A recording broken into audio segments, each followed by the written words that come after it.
Sir আমার বাড়িও কুমিল্লা। কুমিল্লার অনেকে। নাইমার বাসা কোথায়? স্যার মোংলায়। ও বাবা, নাইমা তো একদম সমুদ্রের পাশে থাকে দেখতেছি। সুমাইয়া, তোমার বাসা কোথায়? চাঁদপুর। চাঁদপুর। তুমি কি একদিন আগে ঈদ করবা নাকি সুমাইয়া? একদিন আগে ঈদ করো? জি না স্যার। আচ্ছা ভালো, চাঁদপুরে তো অনেকে আছে যে একদিন আগে ঈদ করে ফেলায়। আচ্ছা, এই তোমরা তাহলে রেস্ট করো, তোমাদের তো কোনো স্যারের কোনো খবর নেই। দাঁড়াও, অ্যাটেন্ডেন্স নেবেন না? অ্যাটেন্ডেন্স দাঁড়াও, অ্যাটেন্ডেন্স কিসে নেই? অ্যাটেন্ডেন্সের ফাইলটা আমাকে দিছে কিনা স্যার দেখি।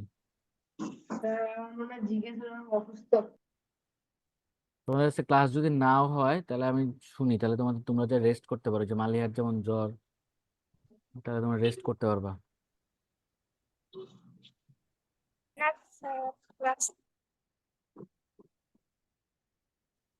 আর জিজ্ঞাসা না আসলে আমি ক্লাস নিব না, আমি নিব না, আমার টায়ার্ড লাগতেছে, চলে যাবো।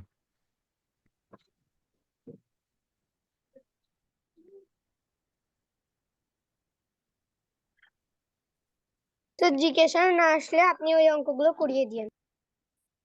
না স্যার, রেস্ট নিতে দেন, আমার সেই ঘুম ধরছে। এই যে তাসমিয়া শুরু হয়েছে ঘুম। তাসমিয়া, তোমার ঘুমের টাইম তো 4:40-এর পরে। আর ওকে লিভ নিতে বলেন। তাসমিয়ার তো ঘুমের টাইম 4:40-এর পরে। আজকে কি তাহলে বোনাস ঘুমাইলে তো হবে না তাসমিয়া। স্যার রাতে জেগে পড়ছিলাম কালকে, এই জন্য। রাতে রাতে জেগে পড়ে? ও মাই গড!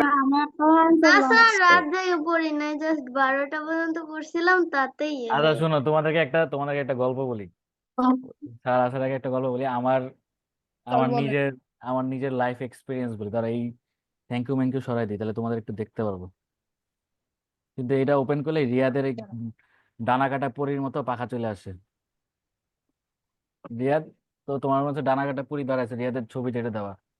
স্যার এটা ডানা কাটা পড়ি না, এটা ডানা আলা। না, ডানার তো পিছনে দেওয়া ওর মানুষের। এই যে তোমার জিজ্ঞাসা চলে আসে, তাহলে গল্পটা আরেকদিন বলবো, ঠিক আছে? আসসালামু আলাইকুম স্যার। থাকো সবাই, আল্লাহ হাফেজ। আসসালামু আলাইকুম স্যার। আসসালামু আলাইকুম স্যার। আসসালামু আলাইকুম স্যার। ওয়ালাইকুম আসসালাম। কি অবস্থা বাচ্চারা, কেমন আছো? আলহামদুলিল্লাহ। আলহামদুলিল্লাহ ভালো আছে, আপনি কেমন আছেন? আলহামদুলিল্লাহ, অনেকদিন পর মনে হচ্ছে তোমাদের, দেখতেছি অনেকদিন পর মনে হচ্ছে কেন মানে তো। আচ্ছা, বাই দ্য ওয়ে, অ্যাটেন্ডেন্স কি নেওয়া হয়েছে? No sir. Sir No, sir. এই এক্সট্রা টাইমে অ্যাটেন্ডেন্স নেওয়া হয়নি? আচ্ছা, নো নেন। স্যার। No sir. কি অবস্থা তোমাদের, অবস্থা কি? 25 তারিখের পরীক্ষার কি সিলেবাস দিতে হবে নাকি? Yes sir. জি স্যার। রাতে রাতে প্রশ্ন করবানি, তখন দিবনি। প্রশ্ন করে তারপর সিলেবাসটা আমি ইউজুয়ালি দিই। প্রশ্ন এখনো করিনি, তোমাদের প্রশ্নটা করতে হবে না। তো কয়টার পরে দেবেন? আরে বাবা, দিবানি, আমি এমনি কাজ করতেই বসি, তোমাদের বিষয় নিয়ে রাতে টেনশন নেই। ও, তোমরা তো পড়বা। আচ্ছা, আজকে দিয়ে দিবানি, আমি দ্রুত সময়ের মধ্যে দিয়ে দিবানি। আজকে তারিখ কত? 30 তারিখ। 23 তারিখ। 23 তারিখ। এটা ক্লাস 6 না তোমরা? Yes sir. Ishan Pathak, Yes, sir. Riyad Al Mahmud, Mainul Islam Yasin, Yes, sir. Abdullah Akib. লাব্বাইক। আব্দুল্লাহ আকিব, লাব্বাইক। এসব ফাইজলামি করলে ধরের পর একটা থাপ্পড় দেবো। স্যার আমি তো কথা বলছি। লাভবাইক লাভবাইক করতেছো কেন? Sorry. Istiakal Tayeb, present sir. Arabi Mutasin Bhuiyan, present sir. Mutasin Fuad Adil, Adil, Tasnim Tabassum, present sir. Nudrat Nawar, present sir. Naima Islam Neha, present sir. Prachurjo De, yes sir. Munim Mohiuddin, MST Maliha, present sir. Nujahan Nujat Khan, present sir. Jarif Shahriar Mahim, Madi Hasan Marjan, Yes, sir. Arna বিশ্বাস, Yes, sir. Araf Abid, Mehrab Hossain মিশাত, Present, sir. Anika Fatema, Present, sir. Abdullah Nahin, Nusrat জান্নাত, আজমিনা বিনতে ইরফান, তাসমিয়া এ জান্নাত, Present, sir. তাহমিদুল ইসলাম, Present, sir. মাহমুদুল্লাহ, সাফাত আল Ibrahim, Present, sir. Farhan Ishraq, Present, sir. Mohsina Mariam, Yes, sir. Adiba Hasan, Present. Madi Hasan Riyan, Present, sir. Asadullah Al Galib, Sumaiya, Present, sir. Mostafa Tajor, Yes, sir. Yusa Hasnat Wafi, Yes, sir.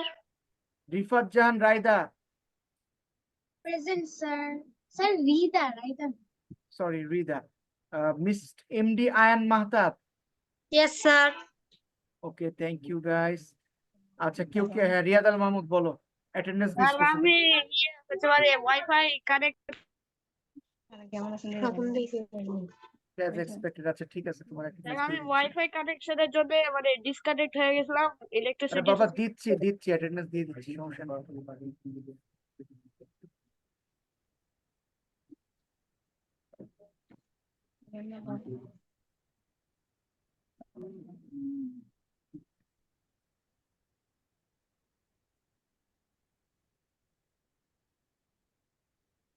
ওই আব্দুল্লাহ লাকিব, তোমার বকা দিছি, কষ্ট পাইছো নাকি বাবা? আব্দুল্লাহ লাকিব চলে গেছে নাকি ক্লাস থেকে? স্যার হ্যালো, কষ্ট পাইছো নাকি তোমার বকা দিছি? নো স্যার শোনো, এখন তোমাদের একটা অ্যাটেন্ডেন্স নিচ্ছি, এমনি ক্লাসে তোমাদের দেরি হয়ে গেছে শুরু করতে। এরপর যদি তুমি এই লাভ বাইক করো, আমি কি মানে জানি যে কি বলতেছো তুমি? আরবিতে বলে। স্যার তা লাভবাহিক এখন আমি কি আরবিতে সব ভাষার মিনিং জানি? কোনো মানুষের পক্ষে সব ভাষা জানা সম্ভব? আরেকজন তোমার দেখা দেখি কালকে বললো রাশিয়ান ভাষায়, আরেকজন বললো চীনা ভাষায়। এটা তো খুব কঠিন না? আরেকজন কোরিয়ান ভাষায়। এবার এক একজন এক একদিন এক একটা ভাষা বললে আমি বুঝবো কি হবে, তাই না? আসো আজকে একটা মজার টপিক পড়াবো। তোমাদের কি আগের দিন কিছু পড়ানো বাকি ছিল লাস্ট লেকচারে, না সব পড়াইছিলাম? আচ্ছা, আর আগের বার তোমাদের সিলেবাস ছিল কত পর্যন্ত? Lecture 15? Yes sir Yes, sir. Sir, 13 থেকে 15 13 থেকে 15 ছিল, তাই তো? কি বলবো?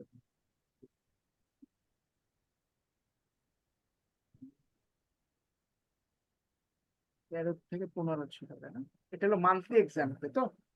আচ্ছা, ওটা দেখবেন। হাত নামাও রিয়াদ আল মাহমুদ। আচ্ছা, আজকে একটা খুব মজার টপিক পড়াবো। কেউ তো নতুন নাই, মানে আজকে প্রথম ক্লাস করতেছে এরকম কেউ আসো? আচ্ছা ঠিক আছে, তাহলে ডাইরেক্ট ক্লাসে যাই। আচ্ছা, আজকে খুব ইন্টারেস্টিং টপিক পড়াবো, এবং এটা আমার স্যার খুব একজন বেশি একটা। নতুন আছে আচ্ছা, নতুন যে আছে সে কি আজকে আমার ক্লাস আজকে প্রথম করতেছে? আয়ন মাহতাব। জি স্যার আচ্ছা বাবা, তোমার আজকে নাম, প্রথম। স্কুল আর কোথায় থাকো এটা একটু বলো তো দ্রুত। আমার নাম হচ্ছে মোহাম্মদ আয়ন মাহতাব। আমার school Debidwar Sarkar Reazuddin pilot model school, model high school. আর আমি বর্তমানে বনকুট দেবিদ্বার কুমিল্লা থাকি। আচ্ছা বাবা, এই স্লাইডটা আমি প্রোভাইড করে দিই প্রত্যেক ক্লাসের পরে। আমরা মানে স্লাইড আকারে ক্লাস নিই তো। তো এইটা হলো আমাদের ক্লাসের কিছু নিয়ম, এটা একটু পড়ে নিও, ঠিক আছে? এটা খুব কঠিন কিছু না, এখানে লেখা আছে, পড়ে নিও। হ্যাঁ, আর আমার সম্পর্কে পরিচয়, এটা হলো আমার ইন্ট্রোডাকশন, ঠিক আছে? এখানে লেখা আছে, এটাও দেখে নিও। ওকে। আর ক্যাডেট কলেজে ভর্তি হইতে গেলে এখানে 300 মার্কের একটা রিটেন পরীক্ষা হয় প্রথম ধাপে। এই পরীক্ষায় টিকলে তারপর ভাইবা হয়, ভাইবা টিকলে ফাইনালি মেডিকেল হয়ে তারপর তুমি যদি সবকিছুতে ফিট হও, তোমার ক্যাডেট কলেজে নিয়ে নেন। এই 300 মার্কের পরীক্ষা, গণিত 100, ইংলিশ 100, বাংলা 60, আর সাধারণ জ্ঞান 40। এই সাধারণ জ্ঞানের ক্লাস আমি তোমাদের নিব, ঠিক আছে? তো আপাতত আগে তোমাদের বোর্ড বই শেষ করতেছি, তারপর জেনারেল নলেজ আমি পড়াবো, এরপর লাস্টে বছরের শেষের দিকে কারেন্ট অ্যাফেয়ার্স পড়াবো। ঠিক আছে? সো আসো, আজকে আমাদের হলো লেকচার 20, মানে এটা আমার 20 নাম্বার লেকচার। তুমি যদি ম্যানেজমেন্টের সাথে কথা বলো, তোমারে আগের লেকচারের ভিডিওগুলো দিবে। ঠিক আছে? যেহেতু ক্লাস টাইম আমাদের শর্ট, আমি তাই ব্রিফ অন্য বিষয়ে আলোচনায় গেলাম না, ক্লাসে গেলাম। ঠিক আছে? আচ্ছা আসুন, এটা হলো তোমাদের বাংলাদেশ ও বিশ্ব পরিচয় বইয়ের 5ম অধ্যায়, বাংলাদেশ ও বাংলাদেশের নাগরিক। আচ্ছা বলো, বর্তমানে তো আমরা বিভিন্ন মানুষ বিভিন্ন দেশের নাগরিক হই, কিন্তু একটা সময় যখন মানুষ এই রাষ্ট্র ব্যবস্থা বা নগর ব্যবস্থা বুঝতো না, তখন এই জিনিসটা আসলে আসলো কিভাবে মানুষের মধ্যে, বলতো? কিভাবে একটা রাষ্ট্র গঠন হইলো, কিভাবে একটা নগর গঠন হইলো, কিভাবে জনপদ গঠন হইলো, এই বিষয়ে তোমরা কি জানো একটু বলো তোমার।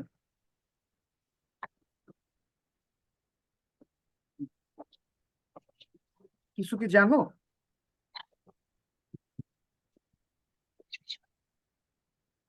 আচ্ছা, তোমরা একটা অবস্থার কথা কল্পনা করো, পৃথিবীর যখন আদি যুগ ছিল। ঠিক আছে বাবা? তো আদি যুগে কি ছিল, মানুষজন বিভিন্ন বিশ্বাসের মানুষ বিভিন্ন ভাবে এক গোত্রে গোত্র হয়ে থাকতো বিভিন্ন স্বার্থে। ধরো আমি দেখতেছি খাবার পাচ্ছি, ওদের সাথে গেলে আমরা ওই 10 জন মিলে ধরো এক হয়ে একটা জায়গায় থাকতেছি, সেখানে আস্তে আস্তে আমাদের 2-1 জন বন্ধু ইনক্লুড হচ্ছে, এইভাবে আস্তে আস্তে মানুষ বাড়তেছে, তাই না? তো ওরা কি করতো, কৃষি কাজ করে খেত। এরপরে যখন মানুষ ভ্যারাইটিস খাবার চাইলো, যে শুধু আলু বা ভাত খেয়ে আমার হচ্ছে না, আমার অন্য কিছু লাগবে, তখন অন্যদের সাথে বাণিজ্য করা শুরু করলো, যে বাবা আপনি যদি আমারে 2টা আলু দেন, আপনার আমি এতটুকু চাল দেবো। আচ্ছা, আবার কিছু মানুষ ধর্মীয় বিশ্বাসের ভিত্তিতে বিভিন্ন ভাগে ভাগ হইতে থাকলো। আচ্ছা, এরকম অবস্থায় বিভিন্ন ভাবে যখন অনেক মানুষ হয়ে গেল, তারা এই নগর ব্যবস্থা শুরু করলো। এই নগর ব্যবস্থা প্রথম শুরু হলো গ্রিসে। ঠিক আছে? কোথায় শুরু হয়? গ্রিস। গ্রিস। ওকে, সো গ্রিসে নগর ব্যবস্থা প্রথম শুরু হয়। নগরে যারা বসবাস করে তারাই সেই নগরের নাগরিক। এভাবেই নগর রাষ্ট্র গঠন হইলো। তারপর নগর রাষ্ট্র থেকে রাষ্ট্র গঠন হইলো। এইভাবে 2টা মানচিত্র বা 4টা মানচিত্র দিয়ে আমরা বিভিন্ন দেশে ভাগ হয়ে গেলাম। ওকে, আচ্ছা এবার কথা, এই আমার ভয়েস অডিবল তো, সবাই শুনতে পারতেছো তো? Yes, sir. একটা রাষ্ট্র গঠন করতে হইলে 4টা মৌলিক জিনিস অবশ্যই প্রয়োজন। কি প্রয়োজন? কয়টা মৌলিক জিনিস প্রয়োজন? 4টা মৌলিক জিনিস একটা রাষ্ট্র গঠনের ক্ষেত্রে আমাদের প্রয়োজন। এর মধ্যে প্রথম মৌলিক জিনিস কি বলতো? ভূখণ্ড। ভূখণ্ডটা কি? আমরা কোন জায়গায় থাকতেছি। সে ফর এক্সাম্পল, বাংলাদেশের যে ভূখণ্ডটা, সেটা 1,48,540 বর্গমিটার। ঠিক আছে? এইবার কথা হলো, এই যে যে ভূখণ্ড, এই ভূখণ্ডর যদি আমার রক্ষা করতে হয়, আমার প্রয়োজন কি? সার্বভৌমত্ব। প্রথমে কি হইলো, আগে তো পৃথিবীর এক দেশ আরেক দেশে ইচ্ছা হলে আক্রমণ করতো। পরে যখন জাতিসংঘ হইলো, কেন হইলো? জাতিসংঘের প্রথম যে বিষয়টা ছিল যে আমরা সার্বভৌম রাষ্ট্র গঠনে কাজ করব, যে প্রত্যেক রাষ্ট্রের যাতে একটা সার্বভৌমত্ব থাকে। তারপরে আসলো মানব অধিকার, প্রত্যেকটা মানুষের যাতে একটা বাঁচার অধিকার থাকে, তাদের দল মত নির্বিশেষে জাতি সবকিছু সাপেক্ষে। সার্বভৌমত্ব মানে কি? আমার ভূখণ্ডে অন্য কেউ হস্তক্ষেপ করতে পারবে না, আমার ভূখণ্ডে অন্য কেউ আক্রমণ করতে পারবে না, আমার ভূখণ্ডের উপরে অন্য কেউ কোনো কিছু চাপাই দিতে পারবে না। এটাই হলো কি? আমাদের সার্বভৌমত্ব। এই সার্বভৌমত্ব রক্ষা করতে গেলে, একটা ভূখণ্ডের সার্বভৌমত্ব আনতে হইলে সবচেয়ে প্রয়োজন হলো কি বলতো? সরকার। সরকার কি? প্রত্যেকটা পৃথিবীর দেশে একটা সরকার সংবিধান অনুযায়ী দরকার, যে ওই রাষ্ট্রকে পরিচালনা করবে। ঠিক আছে? এবং সে অবশ্যই জনগণের ম্যান্ডেটে নির্বাচিত মানুষ হবে। তাই এই সরকার গঠন করতে গেলে কি দরকার? জনগণ। এই জনগণ মানে জনসমষ্টি। হ্যাঁ বলো বলো, যে জনসমষ্টি দরকার। বুঝিনি কি? স্যার বললাম যে জনসমষ্টি দরকার, আপনি বললেন না যে সরকার গঠন করতে কি দরকার তাই। আচ্ছা, সো জনসমষ্টি মানে কি? জনগণ, ঠিক আছে। আচ্ছা, তাহলে একটা সরকার ব্যবস্থা একটা দেশে হয় কিভাবে? এটা তো বিভিন্ন ধরনের ব্যবস্থা আছে, এটা কিন্তু খুব ইম্পর্টেন্ট অধ্যায়। এটা যদি আজকে পড়ো বিসিএস ও কাজে লাগবে, মানে আজকে 10 বছর পরে এই অধ্যায় আছে কিন্তু। আচ্ছা, এবার দেখো একটা রাষ্ট্র, ঠিক আছে, একটা রাষ্ট্র পরিচালনার জন্য আমার সরকার প্রয়োজন হচ্ছে। সরকার কার ম্যান্ডেটে হচ্ছে? জনগণের ম্যান্ডেটে হচ্ছে। বিভিন্ন ধরনের সরকার ব্যবস্থা আছে, আমি বাংলাদেশের পার্সপেক্টিভ বুঝাই। বাংলাদেশের যে সরকার ব্যবস্থাটা আছে, এই সরকার ব্যবস্থাটা কি? সংসদীয় গণতন্ত্র। সংসদীয় গণতন্ত্রটা কেমন? যে জনগণ জনগণ কি করে? তার প্রতিনিধিকে নির্বাচন করে। কিভাবে? ভোটের মাধ্যমে তার প্রতিনিধিকে নির্বাচন করে। সেই প্রতিনিধি কি করে? সংসদ গঠন করে। সংসদ গঠন করে তারা তাদের সংসদ নেতা সিলেক্ট করে। সেখান থেকে তারা স্পিকার নির্বাচন করে। স্পিকার নির্বাচন থেকে রাষ্ট্রপতি নির্বাচন হয়। রাষ্ট্রপতি নির্বাচনের থেকে তারপরে হয় কি? রিজার্ভ সিটের এমপিদের নির্বাচন। এই দিয়ে একটা সংসদ গঠন হয়, ঠিক আছে। এই সংসদ কি করে? পুরো দেশটাকে পরিচালনা করে বিভিন্ন নিয়মে। সেটা কি? মন্ত্রী পরিষদের মাধ্যমে তারা এই দেশকে নির্বাচন করে, মানে পরিচালনা করে। মন্ত্রী পরিষদ কি করে? সচিবালয় গঠন করে, যেখানে মানে প্রধান থাকে সচিব। এই সচিবরা দিয়ে সে তার অ্যাডমিনিস্ট্রেটিভ কাজ করে বা প্রশাসনিক কাজ করে। আচ্ছা, যাই হোক, এত ডিপ্লোম্যাটিক ভাষা বুঝতে হয়তো কষ্ট হতে পারে, তো বইয়ের ভাষায় যাই আসলে।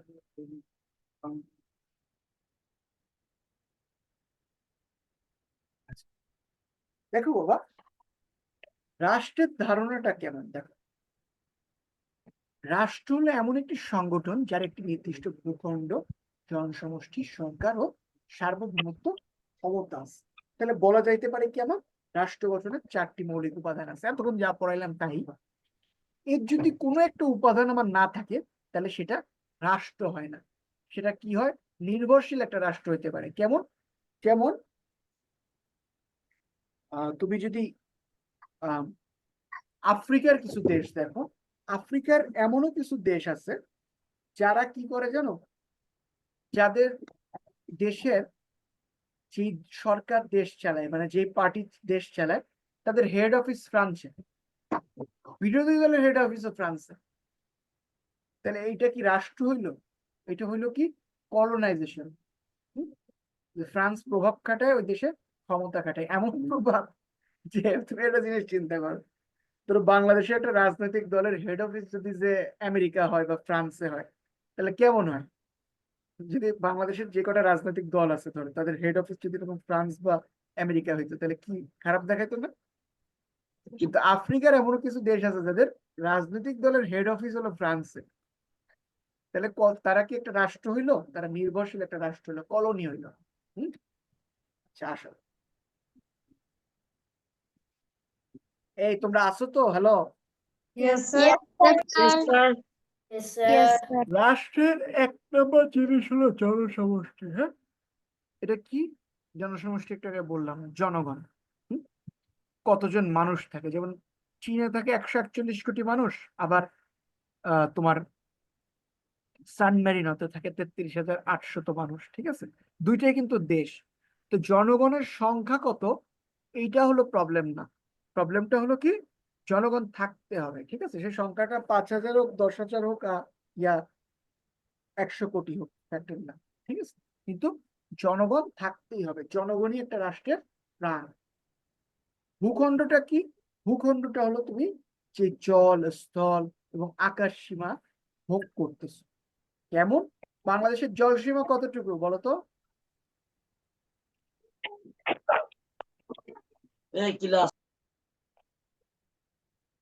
জেনে আসবো এটা। স্থল সীমা কতটুকু? 4,457 কিলোমিটার নাকি? হম। যাই হোক, এই জিনিসগুলো জেনে আসবা তোমরা। তবে ভূখণ্ডের আয়তন কতটুকু হবে এবার এটাও কিন্তু ইয়ে নাই। যেমন ধরো ইন্ডিয়ার আয়তন অনেক বড়, চায়নার আয়তন অনেক বড়, রাশিয়ার আয়তন অনেক বড়, কিন্তু ওইদিকে আবার তোমার ভ্যাটিকান সিটি মাত্র 0.8। 18 বর্গ কিলোমিটার, মানে 300-400 মিটার মনে হয় সর্বোচ্চ হবে। বুঝতে পারছো? হ্যালো, জি স্যার। Sir Yes, sir. না গ্রাম এত ছোট। ভ্যাটিকান সিটি তো সন্ন্যাসীদের জায়গা, এখানে তোমার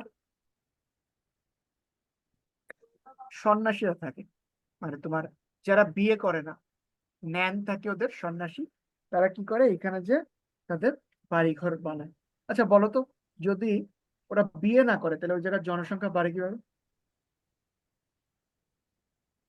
স্যার বিভিন্ন দেশ থেকে যায় মানুষ ওইখানে। হ্যাঁ, ওইখান থেকে যখন সন্ন্যাস যায় তখনই ওই জায়গা ইয়ে হয়, সব সন্ন্যাসীরা এখানে থাকে। স্যার সন্ন্যাসীদের কি দেশে জায়গা দেয় না, বুঝিনি, সন্ন্যাসীদের দেশে থাকতে দেয় না? না, দেশে থাকতে দেয়, কিন্তু ওরা আলাদা রাষ্ট্র গঠন করছে, ওখানে ওখানে কোনো মেয়ে মানুষ নাই, সব ছেলেরা ওরা, বুঝছো? স্যার সবাই ছেলে ওখানকার, কেউ মেয়ে নাই। না, এমনি ঘুরতে যায়, টুরিস্ট দিয়ে তো ওদের ইকোনমি চলে, বুঝছো?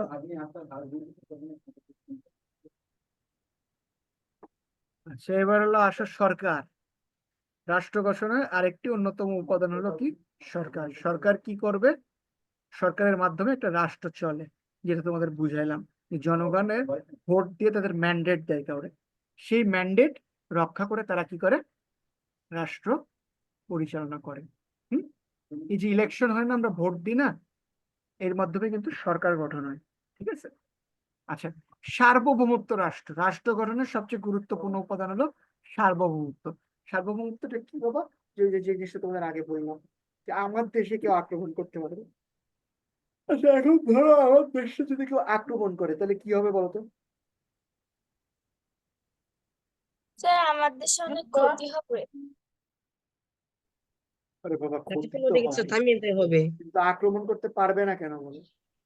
স্যার ওই যে আপনি যে বলেছিলেন স্যার স্যার, জাতিসংঘ আমাদের নিয়ম আছে, স্যার আক্রমণ করতে পারবে এটা না। আমাদের রাষ্ট্রের এরিয়া। যে তোমার রাষ্ট্রের এরিয়া ধরো আক্রমণ করে দিতে, তোমার রাষ্ট্রের এরিয়া আমি কি করবো? আমার লাগবে বলে আক্রমণ করে দিতে, কি করতো এখন? স্যার ওই জাতিসংঘ থেকে স্যার থামিয়ে দিতে হবে। জাতিসংঘ থেকে থামিয়ে দেবে স্যার, আপনি একবার চারদিকে বলছিলেন। তাহলে যুদ্ধ লেগে যেত।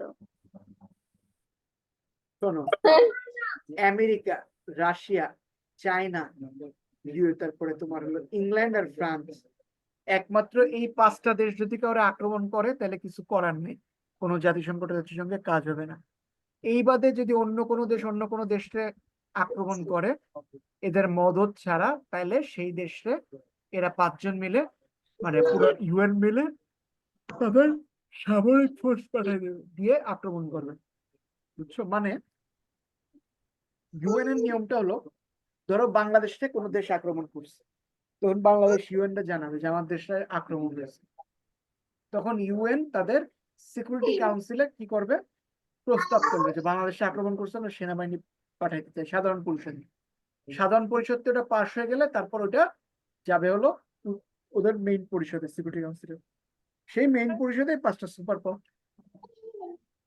এই 5টা সুপার পাওয়ারের কেউ যদি ভেটো দেয় তাইলে আর সেনাবাহিনী পাঠাইতে পারবে না জাতিসংঘ। আর যদি ভেটো না দেয় তাহলে সেনাবাহিনী পাঠাই দিতে পারবে, পাঠাই দিয়ে ওই দেশটা ইউএন সবাই মিলে আক্রমণ করবে, বুঝছো? আর তাহলে স্যার যে ইউক্রেন বলে স্যার, ইসরায়েল আর বলো। স্যার যে ইউক্রেন বলে স্যার, যে ইসরায়েল আর ফিলিস্তিনে যে যুদ্ধ হলো স্যার। ইসরায়েল ফিলিস্তিনের সারা পৃথিবী চাচ্ছে ইসরায়েলের এই বর্বরতা থামুক, সারা পৃথিবী। একমাত্র আমেরিকা এটা সাপোর্ট দিয়ে টিকে রাখছে, আর কিছু না। মানে সিকিউরিটি কাউন্সিলে যতবার পাশ হয়েছে সবাই পাশ করে আমেরিকার যে ভেটো, মানে লাস্টে, বুঝছো? তারপরে তো চিজফায়ার হয়েছিল, কিন্তু চিজফায়ার তো ইসরায়েল মানলো না, এই আক্রমণটা তো ইসরায়েলই আগে করছে, এখানে সর্বোচ্চ সব দোষ হলো ইসরায়েলের। এবং শুধু আন্দোলন সারা পৃথিবীতে হচ্ছে না, তেল আবিবে পর্যন্ত এই নেতানিয়াহুর বিরুদ্ধে আন্দোলন হচ্ছে। 2001-এর দিকে নেতানিয়াহু সরকার ক্ষমতা দখল করে জোর করে ইসরায়েলে, কারণ ইসরায়েলের আগের সরকারের একটা প্যালেস্টাইন পন্থী ছিল, প্যালেস্টাইনিদের রক্ষা করতে। তো এই সরকারের সরাইতে হবে আগে সর্বপ্রথম, এবং আমেরিকার সাপোর্টটা কখনো যাচ্ছে না ওদের উপর দিয়ে, এইটা হয়ে গেছে সমস্যা। ভেটো পাওয়ার দিয়ে দিচ্ছে আমেরিকা। এই কারণে ইসরায়েল যা ইচ্ছে করতে পারতেছে, অস্ত্র সহায়তা দিচ্ছে আমেরিকা। তো মধ্যপ্রাচ্যের এইটুকু একটা দেশ, কিন্তু আমরা কেউই ওদের সাথে পেরে উঠতেছি না, শুধু ওদের বুদ্ধির কারণে। পুরা আরব মিলে ইসরায়েল আক্রমণ করছিল, তো তাও তো পারিনি। উল্টা ইজিপ্ট নিজে দখল করে নিয়েছিল ইসরায়েল। ছয়টা দেশ মিলে স্যার আক্রমণ করছিল না? স্যার পুরা আরব লীগ মিলে আক্রমণ করছিল, বাইরে উঠেনি। স্যার পুরা হ্যাঁ, ফারহান ইশরাক বলো। স্যার পুরো হ্যাঁ, মুসলিম শুনি। জাতি মিললো নাকি? না না স্যার না না, পারেনি কেন? একবার দুবাই, আমি বলি সৌদি, ইজিপ্ট, মানে দুবাই, যারা যারা আছে ওরা এখানে, লেবানন টেবানন সব মিলে, জর্ডান টর্ডান একসাথে আক্রমণ করছিল। তো এই নিউজ আগে পেয়ে যে ওরা ইজিপ্ট আক্রমণ করে ইজিপ্ট দখল করে ফেলে। উল্টা মানে ইসরায়েলের সাথে পাইরে উঠেনি, উল্টা হারছে। ইসরায়েলের স্যার আমেরিকা ডিফেন্স, সাপোর্ট দিচ্ছে বললে? ইসরায়েলের ডিফেন্স থেকে শুরু করে সব খুবই স্ট্রং, বুঝছো? তারপরে আমেরিকার থেকে শুরু করে সুপার পাওয়ারদের ওদের ওপর হাত আছে, তো খুব কঠিন হারানো। গাজা এবার নিয়ে নেবে, যা বুঝতেছি গাজা নিয়ে নেবে। স্যার ইসরায়েল তো স্যার যে অত্যাচার শুরু করছে। এটার আমরা সবাই নিন্দা জানাচ্ছি এবং আসলে লিখতেছি, কিন্তু আলটিমেটলি তো সবকিছু বিশ্বের মাথাগুলোর হাতে। আর মুসলিম বিশ্বের কেউ তো আগে আসে না, ধরো সৌদি বলো, দুবাই বলো। স্যার সৌদি আরবই তো স্যার আগে আসলে স্যার এক এক করে স্যার অনেকগুলো দেশ আগে আসতো, কিন্তু স্যার মানবিক সৌদি সহায়তা দিচ্ছে, মানবিক সহায়তা দিয়ে তো লাভ নেই, ওকে চাপ প্রয়োগ করতে হবে, ইসরায়েলের ওপর ভয়ঙ্কর চাপ দিতে হবে, নাহলে লাভ নাই, বুঝছো?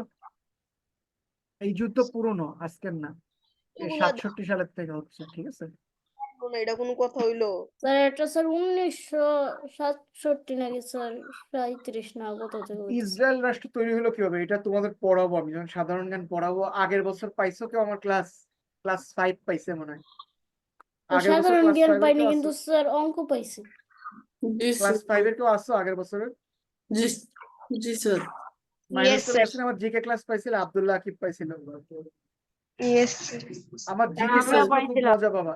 ইসরায়েলের ঘটনা আমি আসতাম। মানে ইসরায়েল রাষ্ট্রটা তৈরি হয়েছে প্রতারণা দিয়ে, বেলফোর্ড এগ্রিমেন্ট দিয়ে তৈরি হয়েছে, প্রতারণার মাধ্যমে, এবং বারবার আমরা মুসলমানরা প্রতারিত হয়েছি। স্যার কবে পড়াবেন? বেলফোর্ড এগ্রিমেন্ট কখনোই সাকসেসফুল হয় না, যার মাধ্যমে ইসরায়েল তৈরি হয়েছে। কিন্তু বেলফোর্ড এগ্রিমেন্টে মুসলমানদের বোকামির জন্য মুসলমানরা বারবার বেলফোর্ড এগ্রিমেন্টে রাজি হয়ে ইসরায়েলের নামে রাষ্ট্রটা তৈরি করাইছে। স্যার বলো। হচ্ছে ইসরায়েলে যারা আছে ওরা নাকি হচ্ছে ওখানে আগে ওদের দেশ ছিল না, ওদের যখন হিটলার হচ্ছে মার ফেলতে লাগছিল তখন নাকি ওরা পালায় আসছে। হিটলার হিটলার তো তখন ইহুদিদের মারছে প্রচুর পরিমাণে, এটা সত্যি। প্লাস তোমার হলো এদের যে ব্যাংকিং সেক্টর ছিল, যার কারণে এই রথসচাইল্ডরা তো ক্ষমতাবান, সে ব্যাংকিং সেক্টর কিছু রথসচাইল্ডদেরও মারছিল, ব্যাংকিং সেক্টর 8 মার ডাকাতিও করছিল। তো আমি শুনেছিলাম যে তো হিটলার তখন ইউরোপ থেকে পালাইছিল জিউসরা, এটা সত্যি কথা। কিন্তু পোর্ট এগ্রিমেন্ট অনুযায়ী, হ্যাঁ বলো। স্যার আমি তো শুনেছিলাম যে হিটলার ইচ্ছা করেই 10,000 ইহুদিদের রেখে দিয়েছিল। অনেক ইহুদিদের মারছে হিটলার, এটা সত্যি। তো তোমার কোন জায়গায় ছিলাম, হারাই ফেলাম, মাঝখানে কথা বললো, কোন জায়গায় ছিলাম? সার্বভৌম আরে বাবা, সার্বভৌমত্ব। সার্বভৌমত্ব না, তোমাদের এই ঘটনার কোন জায়গা পর্যন্ত ছিলাম, কি বলতেছিলাম না? দখল করবে, দেশকে যদি দখল করে তাহলে কি করবে? আচ্ছা আচ্ছা আচ্ছা। তো বিশ্বযুদ্ধ 2 এর পরে ইংল্যান্ডের যে ফরেন মিনিস্টার ছিল তখন, সে এই বেলফোর্ড এগ্রিমেন্ট রাজি হয়ে 1949 সালে এই আরবদের মাঝখানে একটা ইসরায়েল নামে রাষ্ট্র করলো, ইহুদিদের দিয়ে। হ্যাঁ, এই তৈরি হলো ইসরায়েলের। সেই পলাতক দ্বিতীয় বিশ্বযুদ্ধের ইহুদিরা সহ আরো অনেকে মিলে এই জায়গায় রাজ্য গঠন করলো।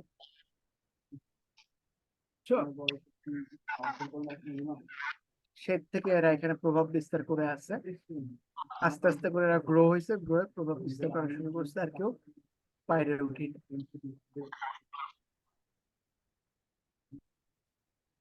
আচ্ছা, রাষ্ট্র হিসেবে বাংলাদেশ কবে স্বাধীন হইলো এবং সার্বভৌমত্ব রাষ্ট্র হিসেবে বাংলাদেশ কবে স্বীকৃতি পাইছে বলো?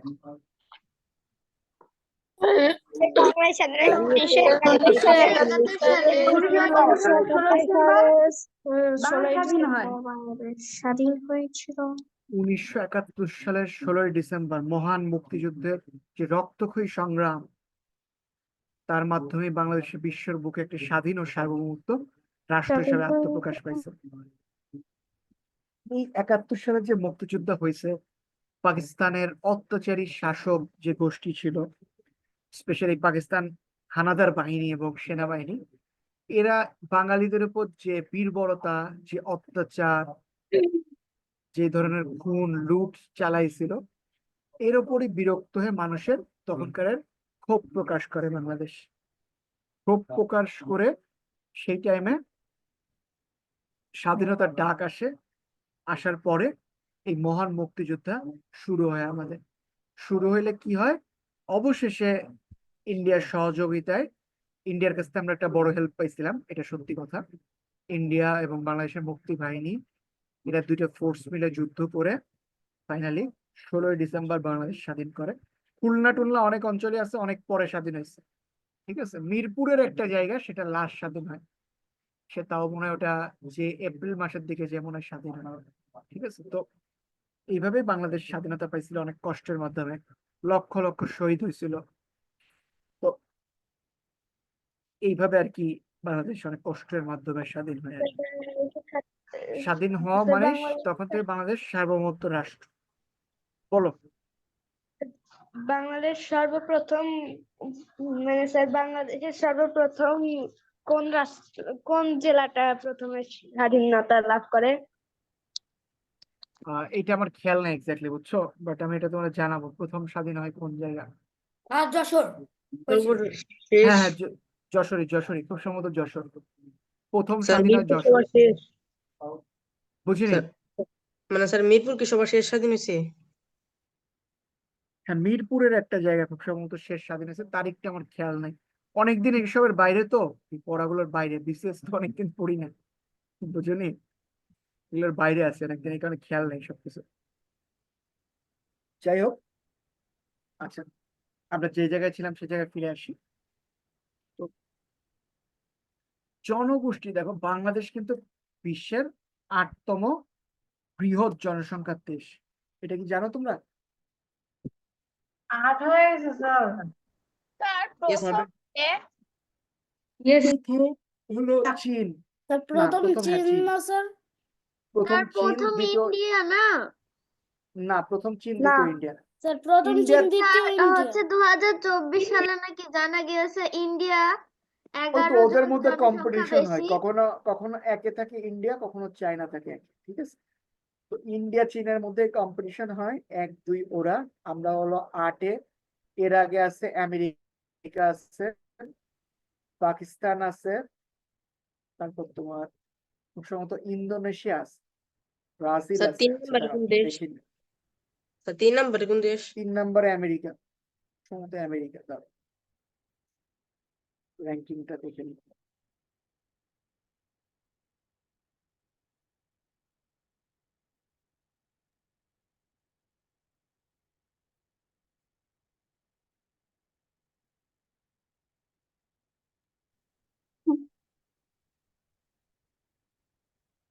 প্রথমে ইন্ডিয়া 146 কোটি, ঠিক আছে, ইউ আর রাইট।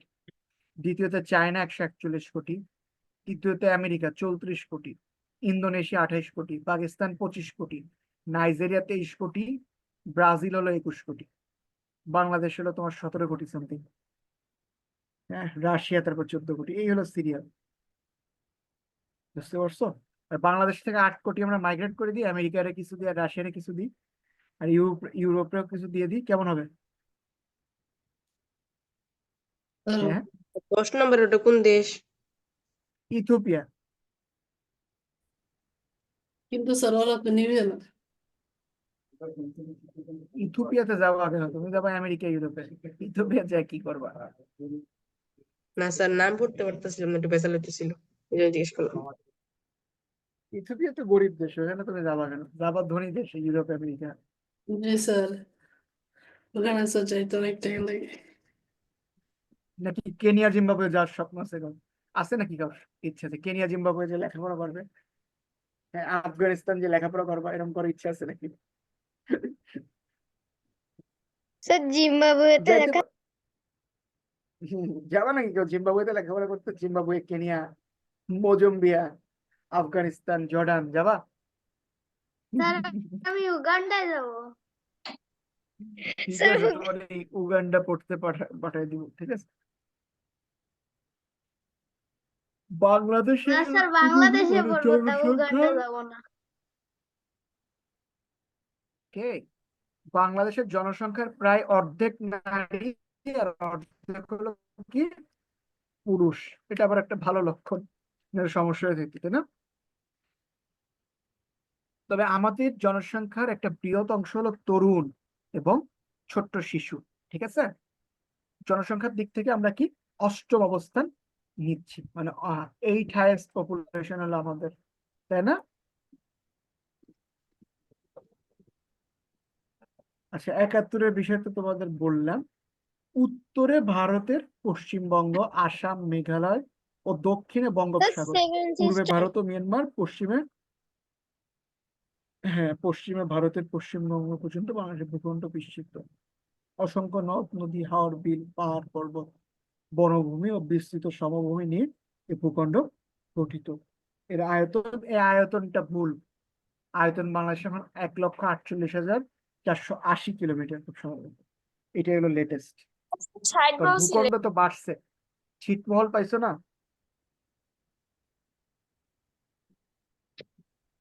ছিটমহল পাইছি না আমরা, খেয়াল আছে? হ্যালো, ইয়েস স্যার ছিটমহল পাইছি না? ছিটমহল দিয়েই তো আমাদের অনেক জায়গা বৃদ্ধি হয়েছে, বুঝছো? স্যার আয়তনটা কি বলবেন? 1,48,480 বর্গ কিলোমিটার। একবার গুগলে ডাবল চেক করে নিন, ঠিক আছে? স্যার আপনি 460 বলছিলেন এর আগে। দাঁড়াও, অ্যাকুরেটটা দেখে নিই, এটা অ্যাকুরেটটা একটু খেয়াল নেই। খুব সম্ভবত 460 বা 80। আচ্ছা দেখে নিই, তোমরাও চেক করে নাও, তোমাদের তো ডিভাইস আছে। স্যার 1,30,000।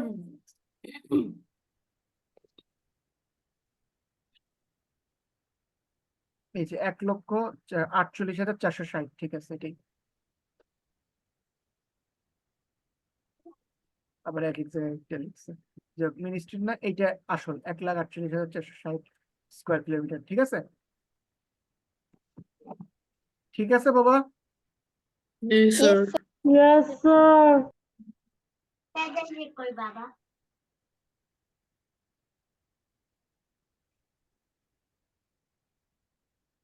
এই হলো ম্যাপ, বাংলাদেশের ম্যাপ আঁকাইতে পারো তোমরা? জি no sir Yes, no sir. Sir. Sir আমি পারি Sir, আমি পারি। স্যার স্যার পারি স্যার কে কে পারো আর কে কে পারো না? স্যার পারি, কিন্তু অনেক স্যার পারি। খারাপ হবে। পারি। স্যার পারি স্যার পার স্যার পারি কিন্তু হবো না। Sir, আমি clearly পারি।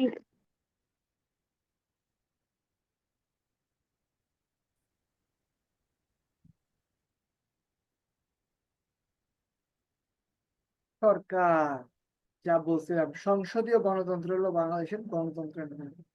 আর ব্যবস্থা হয় কিভাবে? মন্ত্রী পরিষদ শাসিত। মানে দেশের সবকিছুর প্রধান কিন্তু রাজনৈতিক ব্যক্তিরা, এটা কি জানো? রাজনীতি কিন্তু দেশের জন্য সবচেয়ে ইম্পর্টেন্ট, মানে সব ঘুরে ফিরে কিন্তু সে মন্ত্রীদের হাতেই। মানে দেশ পরিচালনা হয় কিভাবে, আমি তোমাদের একটা উদাহরণ দিয়ে বুঝি। ধরো 54টা মন্ত্রণালয় আছে বা 57টা মন্ত্রণালয় আছে বাংলাদেশে, ঠিক আছে। তো ধরো শিক্ষা মন্ত্রণালয়, সেটা কিভাবে চলতেছে? সর্বোচ্চ মন্ত্রীকে শিক্ষামন্ত্রী, তার উপরে কে? প্রধানমন্ত্রী আছে, ওকে। তাহলে কি হবে? শিক্ষামন্ত্রীর অধীনে কি আছে? একজন সেক্রেটারি আছে, সচিব আছে, ওই তোমার হলো শিক্ষা সচিব সে, ঠিক আছে। শিক্ষা সচিবের আন্ডারে কি বিভিন্ন ডিপার্টমেন্ট আছে, কেমন? ধরো যে হলো পিএসসির একটা ডিপার্টমেন্ট, এসএসসির একটা, কারিগরির একটা, ক্ষুদ্রনী করে, এরকম করে অনেকগুলো ডিপার্টমেন্ট আছে না? এগুলো কি সচিবের আন্ডারে চলে, হ্যাঁ। সেই ডিপার্টমেন্টের আন্ডারে আস্তে আস্তে করে বিভিন্ন স্কুল, শিক্ষা প্রতিষ্ঠান হয়, তাই না? তো আলটিমেটলি কিন্তু ঘুরে ফিরে সবকিছুর মেইন মন্ত্রী, তারপরে সবকিছুর মেইন হলো প্রধানমন্ত্রী। তো বাংলাদেশের সংবিধান মন্ত্রী এমপি এদের অনেক ক্ষমতা দিচ্ছে, ঠিক আছে, মানে এখন পর্যন্ত যে সংবিধানটা আছে। আচ্ছা, বাংলাদেশের নাম কি? গণপ্রজাতন্ত্রী বাংলাদেশ সরকার, ঠিক আছে। এটা একটা গণতান্ত্রিক সরকার।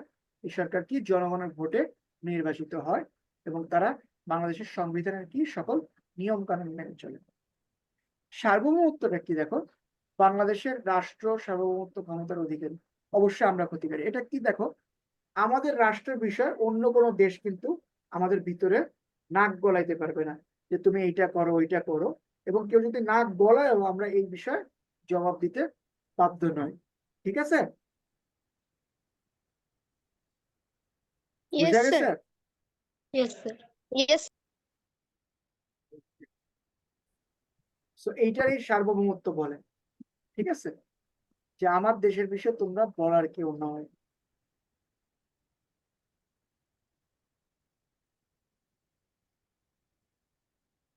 এইবার হলো নাগরিক ও নাগরিকত্বর ধারণা। নাগরিক কে বাবা বলো তো? যে তারা নগরের যে দেশ জন্ম থেকে হয়েছে বাস তখন করে থেকে তাকে নাগরিক একটি রাষ্ট্রে যে সকল মানুষ বাস করে তাকেই নাগরিক বলে। অনেকদিন ধরে বাস করে অথবা হচ্ছে জন্ম স্যার তাকে তারা রাষ্ট্রের স্থায়ী দেশের নাগরিক বলে। বসবাসকারী। একটা রাষ্ট্রের একটা নির্দিষ্ট ভূখণ্ডে যারা বসবাস করে তারাই সে জায়গার কি নাগরিক। ওকে, আচ্ছা, এবার নাগরিকদের আবার 4টা বৈশিষ্ট্য আছে। কি তারা? প্রথম, রাষ্ট্রের প্রতি তাদের কি অনুগত্য থাকতে হবে, ঠিক আছে। দ্বিতীয় কি, এই রাষ্ট্রের প্রতি তাদের দায়িত্ব কর্তব্য আছে এবং রাষ্ট্র থেকে তারা অবশ্যই রাজনৈতিক এবং সামাজিক অধিকার লাভ করবে। বলো। স্যার আমি তো 5-এ থাকতে 6টা পড়ছিলাম। তোমাদের বইতে যা আছে তাই আমি পড়াচ্ছি, এখন এর স্যার বেশি হলে আমি কথা বলতেছে মনে হয় কিসের কথা? মৌলিক অধিকারের কথা স্যার, আমাদের মৌলিক অধিকার 6টা না স্যার, সেইটা বলতেছে হয়তো। আমাদের সময় ছিল 5টা, এখন 6টা হয়ে গেছে। Yes, sir. ছয়টা স্যার। 6 নাম্বারটা কি কি যোগ করছে? ইন্টারনেট নাকি? স্যার ভোট দান করতে হবে তাই। স্যার আপনাদের সময় কি কি ছিল? ও না না না না, এইটা না, অন্য আমরা জিনিস, তো আমি আরেকটা স্যার জানি না স্যার আপনাদের স্যার সময় কি কি নাইমা আছে। মনে হয় নাগরিক হিসেবে আমাদের দায়িত্বের কথা বলছে। আচ্ছা বাবা, এবার থামো, হয়েছে, অনেক হয়েছে, এবার এগুলো আসো। আচ্ছা, রাষ্ট্রের প্রতি অনুগত্য মানে তোমাদের বইতে যেটা আছে সেটাই সঠিক, ওটাই পড়ো। ওকে, মানে আমি নিজের থেকে বিভিন্ন মতামত দিতে পারি, ওতে লাভ নাই, বইতে যা আছে তাই পড়ো। আচ্ছা, প্রথম, রাষ্ট্রের প্রতি কি অনুগত্য থাকবা। দ্বিতীয় হলো তোমার কি, রাষ্ট্রের দায়িত্ব কর্তব্য পালন করবা। তৃতীয়, তুমি রাষ্ট্র থেকে রাজনৈতিক এবং সামাজিক অধিকার ভোগ করতে পারবা। ফাইনালি তোমার নাগরিক হিসেবে রাষ্ট্রের স্থায়ী বাসিন্দা হইতে হয়, ঠিক আছে। কিন্তু এটা ছিল মৌলিক জিনিসপত্র গ্রিসের সময়, গ্রিক যুগের সময়। কিন্তু সময়ের সাথে সাথে সংজ্ঞা কিন্তু বদলাইছে। কেমন? কি ব্যাপার?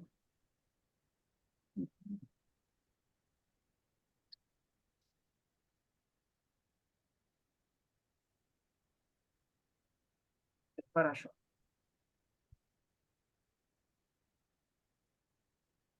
আচ্ছা, নাগরিক ও বিদেশির মধ্যে পার্থক্য কি? ধরো তুমি বাংলাদেশে বসবাস করো, জন্মগতভাবে তুমি বাংলাদেশের নাগরিক, এখানে তুমি বসবাস করো, তাহলে এই রাষ্ট্র তোমার কিছু হইলে তার দায়ভার এই রাষ্ট্রের নিতে হবে, রাষ্ট্র বাধ্য।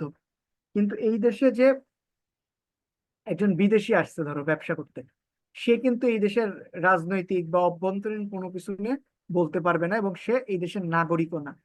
এই দেশে কিছু হইলে পুরাপুরি তার দায়ী এই সরকারের নিতে হবে না, এটা নিতে হবে সে যে দেশের নাগরিক সেই দেশের সরকারের, ঠিক আছে। আচ্ছা, এখন নাগরিক লাভের নিয়মগুলো আমি তোমাদের বলি। একটা হলো জন্মসূত্রে নাগরিকত্ব লাভ। আচ্ছা, এক এক দেশের এক একটা নিয়ম আছে এই জন্মসূত্রে নাগরিকত্ব লাভের। কেমন? আচ্ছা, জন্মসূত্রে নাগরিক লাভ মানে আমি যে দেশে জন্মগ্রহণ করছি আমি সেই দেশের নাগরিক। আচ্ছা, আচ্ছা, এইটা আবার দুই ধরনের হয়, একটা জন্মসূত্র নীতি আর একটা জন্মস্থান নীতি। কেমন?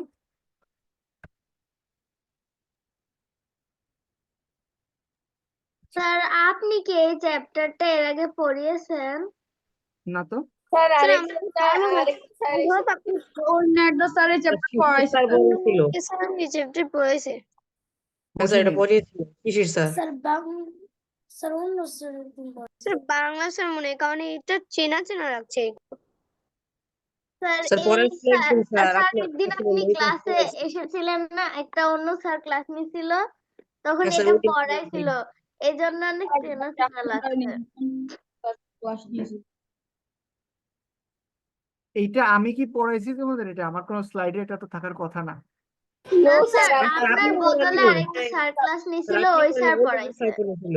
ও আচ্ছা আচ্ছা আচ্ছা। আচ্ছা নাহলে আসো তো স্যার আমার আপনার কাছ ক্লাস থেকে একবার পড়ো।